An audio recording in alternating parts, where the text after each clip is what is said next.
थांबा. धनंजय मुंडेंच्या बाबतीमध्ये तुम्ही पेपरला वाचलं, त्यांच्यावर कृषी विभागाचे जे आरोप झाले त्याच्यामध्ये न्यायालयाने काय सांगितलं त्यांना त्याच्यामध्ये कुठेही क्लीन चिट दिली, कुठेही त्यांचा दोष नाहीये. परंतु जी काही बदनामी व्हायची ती तर झाली. तुम्ही तर सगळ्यांनी काय पेपर म्हणजे पेपरलाही बातम्या आल्या, प्रिंट मीडियामध्ये, इलेक्ट्रॉनिक मीडियामध्ये पण दाखवलं, सगळीकडे रकानेच्या रकाने आले. आता अजून एक त्याच्या संदर्भातली गोष्ट आहे, त्याच्याबद्दल पण कारवाई पोलीस यंत्रणा त्यांच्या पद्धतीनं करते.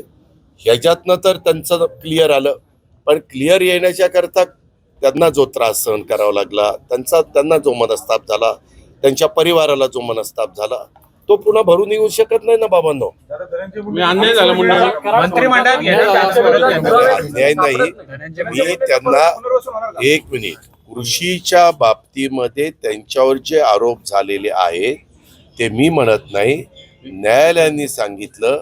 आणि ज्यांनी ते आरोप केले त्यांना काहीतरी त्याच्यामध्ये दंड पण 1 लाख रुपये का काही दिलेला आहे. आपल्या इथं न्याय व्यवस्था ही सर्वोच्च व्यवस्था आहे. त्यांनी दिलेला तो निर्णय आहे. त्यांना कृषी खातं देणार दादा परत, कृषी खातं देणार त्या संदर्भामध्ये अजून